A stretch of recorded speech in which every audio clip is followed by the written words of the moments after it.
come so far away from home. There's no way I'm turning back now.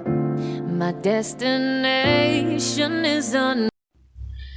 Hello, warm welcome to my channel. This is your Kashakala. Kamusta po kayong lahat dyan? Naway lagi po kayong nasa mabuting kalagayan.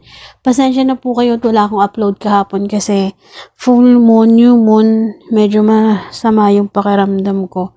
So, nag-meditate muna ako. So, kaya wala akong upload kahapon. Pasensya na. And then, sa mga nag-chat sa akin, hindi ko masyado kayo na-replyan kasi hindi maganda yung aking pakiramdam na sa sobrang pagod. So, ayan. But anyway, gusto ko lang mag-disclaimer sa mga hindi po ninyo karelasyon o hindi po ninyo boyfriend, girlfriend, wag nyo po itong gagawin, or hindi nyo asawa, or hindi nyo, kung third party kayo, wag nyo gagawin to kasi isa to sa mga witchcraft na gagawin natin na spell, no? So, napaka-simple at napakadali. So, kamusta po kayong lahat, by the way? And then, lagi po kayong mag-iingat saan man panig tayo ng mundo, lalong-lalo na yung ating mga kababayan na malayo sa kanilang pamilya. Naway lagi kayo tayong gabayan ng puong may kapal.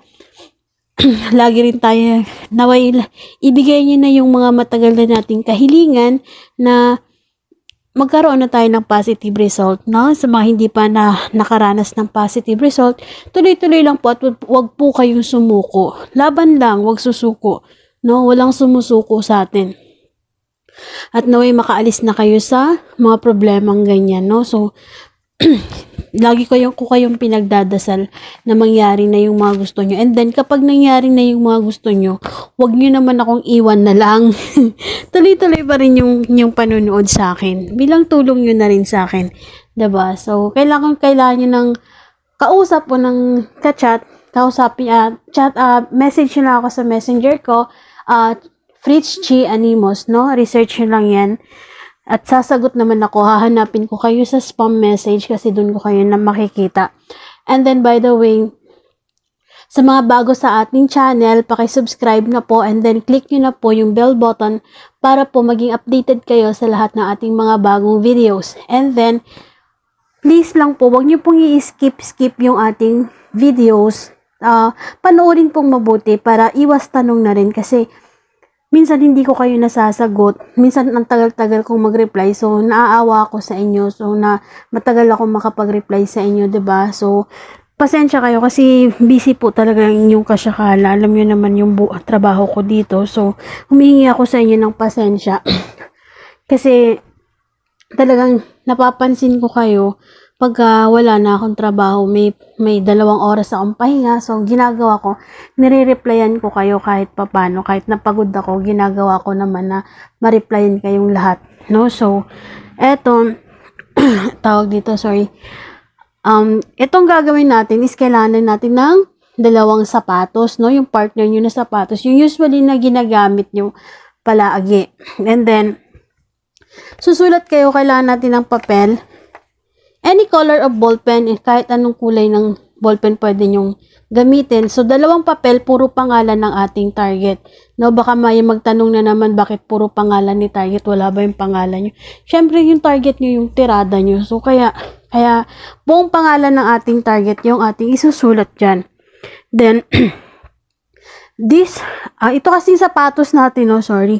Itong sapatos natin is one of the oldest item na ginagamit natin sa witchcraft. They represent your path. Gagawin natin yung spell na to para talagang lalo pa siyang ma-inlove sa inyo, no? Then, itong sapatos, these shoes is one of the oldest item used in witchcraft. They represent your path, your future protection, and manifestation.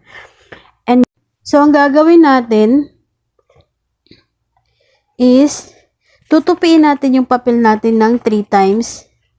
No? 3 times. Parating papunta sa atin. No? 2, 3. And your left shoes, to catch their attention, no, ilalagay natin yan dyan. And your right shoes is to guide them towards you.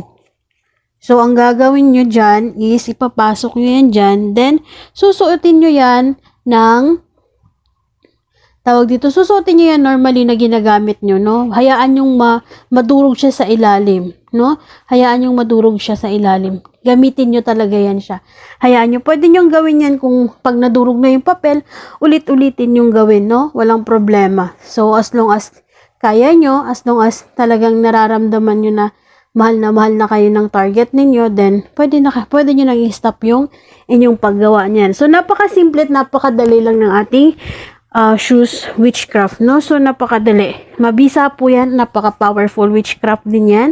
So, talagang mamahalin ka ng iyong target, no? So, yan. God bless nga pala sa inyong lahat at naway maraming salamat sa mga nag-positive result. Patuloy-tuloy lang po kayo. Huwag niyo pong itigil ang paggawa ng inyong mga spell para tuloy-tuloy din yung mga pagmamahal at pag-ano na yung target ninyo sa inyo. So, ayan, God bless all. I love you all. Bye-bye. Ingat po kayo palagi.